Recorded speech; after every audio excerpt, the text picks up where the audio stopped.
Next on Worcester News tonight, the Lombardi Trophy makes its way to Worcester. Patriots fans getting a chance to pose with the Super Bowl trophy. Plus, Worcester's Mounted Patrol Unit is ready to ride before horses make their big debut.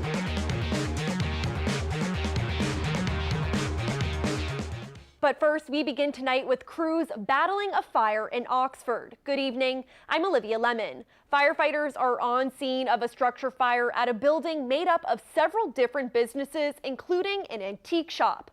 The Oxford Fire Department and several communities responded to the fire at 710 Main Street around 7:30 Friday night. At one point, the fire reached 3 alarms. A portion of the road was closed for a period of time. People who live close by say the businesses had just closed up for the night. One neighbor says they could see flames coming from the second story. About 2 hours ago to take out the trash, and all I saw was smoke coming out of the area with the window. There were people here that were, just driving by. They pulled over in the parking lot, and I think they actually called the fire department. The state's fire marshal's office was on scene. It's unclear at this time how the fire started. The Vince Lombardi Trophy making its way to Worcester Friday afternoon. It's all part of Worcester's 100 initiative created to bring 100 events to the city this year. As our Cam Jandro shows us, the trophy was on display at City Hall, giving fans a chance to take pictures. Toss to White. He's in! Patriots win the Super Bowl! The New England Patriots Super Bowl tour finally makes its way through Worcester. Friday, the Lombardi Trophy made an appearance at Worcester City Hall, making it an exciting day for football fans and all of central Massachusetts. I think it just speaks volumes on what's going on in Worcester right now. We've got a lot of good leadership right now, and I think that this kind of illustrates all the fans in New England that like to come out and show support for all Boston teams, because it's really all part of New England. Dozens lined up for a chance to take a photo with Super Bowl 51's Lombardi, including Worcester resident Nancy DeJesus, who's also the mother of a Patriots cheerleader.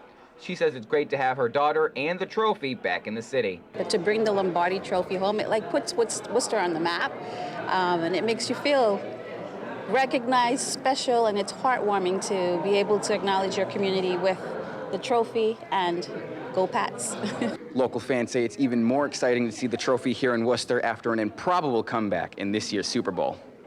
We never expect this championship, but hey, we got it. Because we've seen it the year before. And we did it again. And the following year coming up, it's going to happen again.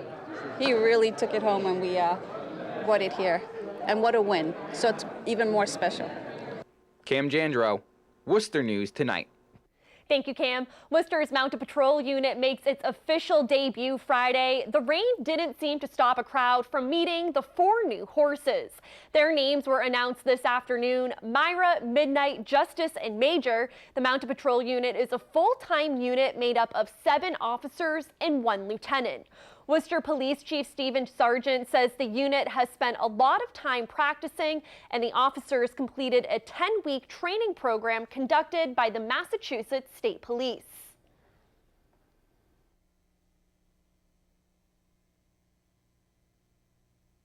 So there's a lot to it. Then they have to work with the horses. The horses have to get acclimated to the job also.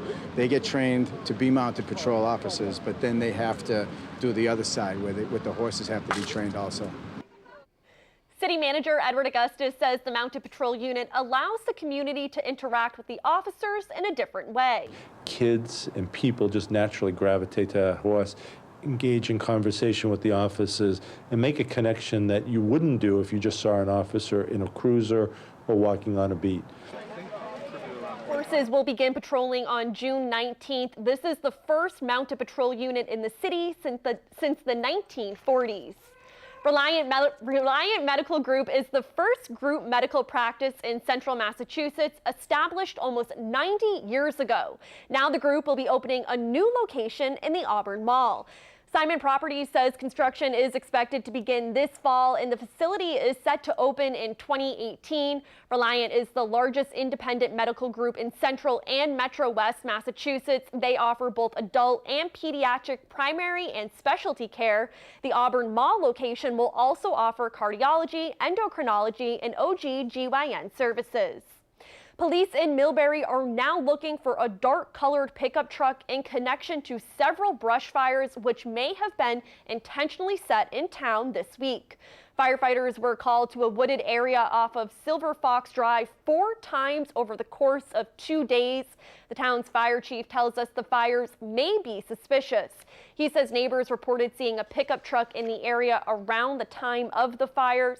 No one was hurt, but at one point the flames did come close to a few homes.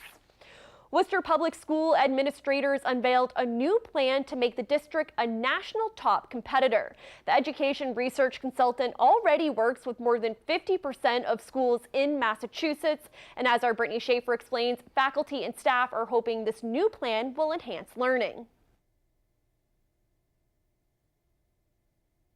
Worcester Public Schools is teaming up with an independent education research firm in hopes of becoming Massachusetts' best urban district. Friday, the administration announced a new strategic plan, which starts immediately. We'll be working with Worcester Public Schools to engage the community, analyze their data, and come up with a plan for moving forward. We really do have a unique opportunity to develop a strategic plan that will have immediate short-term goals and some long-term goals. For the next 6 months, administrators, teachers, and staff will be collecting data to send to the Rennie Center. The executive director of the Worcester Education Collaborative says she has a few ideas of what may be included in the plan. Support and nurturance and safety in the school, student attendance, looking at access to sound college and career preparedness for students in the secondary schools. Quite often, building educator capacity, enhancing leadership, thinking about effective curriculum, building community partnerships. Superintendent Maureen Beninda says the last time Worcester Public Schools established a strategic plan was in 1992, and a new one is long overdue. Education certainly has changed. It's going to be a plan that we're going to be able to use every day in every school so that we can really improve what we're providing for our students. The work the Rennie Center will do is completely funded through local businesses and colleges. The price tag is around $50,000 to $100,000, but school leaders say the investment into public school students will be invaluable. This is demonstrably important to the community, and they really have stepped up to the plate, both in terms of contributing their time and contributing dollars in support of the effort. Brittany Schaefer, Worcester News Tonight. Thank you, Brittany. A senior citizen received something today he has always wanted. The 82-year-old man joined the graduating class of Tech Connections Academy. He received a certificate of lifetime educational achievement. Our Rosalind Flaherty has the story. 82-year-old Benny Palagrudo says his biggest regret was never receiving his high school diploma. Finished 10th grade. I was a family of 4. I was the oldest, and my father needed some help, so I decided to leave school and go to work. Benny worked at Star Market for 63 years, eventually becoming a grocery district manager. Along the way, he took a number of college courses, which he paid for himself. I maintained a B plus mark, and everything that I worked, I went to school for, were related to my work. And Friday, the senior got the document he's been wanting. Tech Connections Academy presented him with a certificate of lifetime achievement at their graduation. Are you crazy? Okay, I'll do it. And here I am.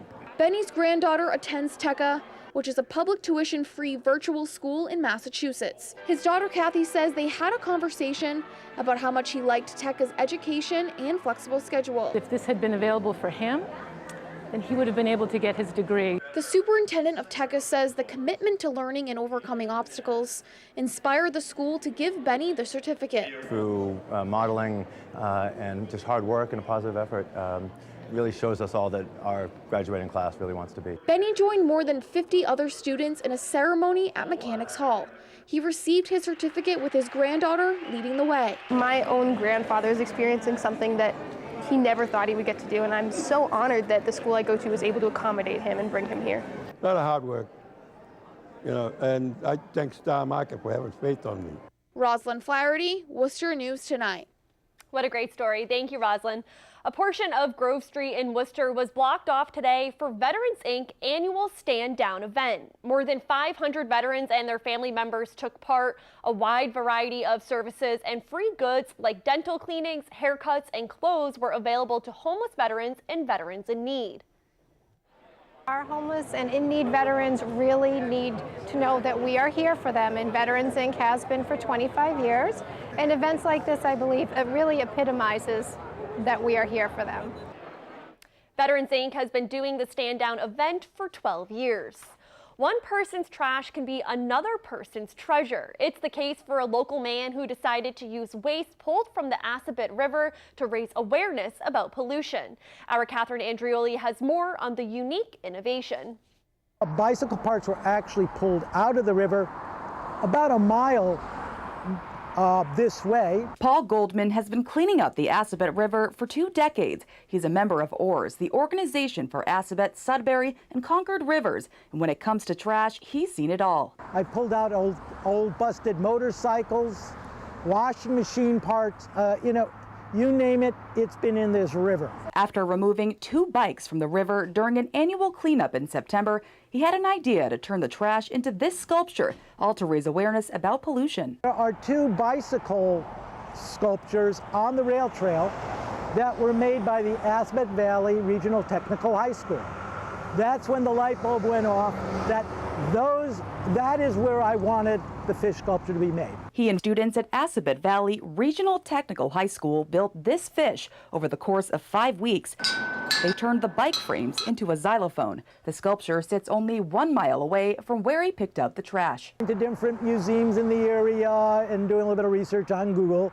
And then I thought, wouldn't it be nice if it was interactive? The fish was installed on a rail trail this week. Goldman hopes it will catch people's attention and send an important message about pollution in the river. I wanted to raise awareness. I want people to stop, look, and think about the river. It's only been up for about a week, and I'm getting a lot of positive feedback, and I'm enjoying watching people play a tune on it. In Hudson, Catherine Andrioli.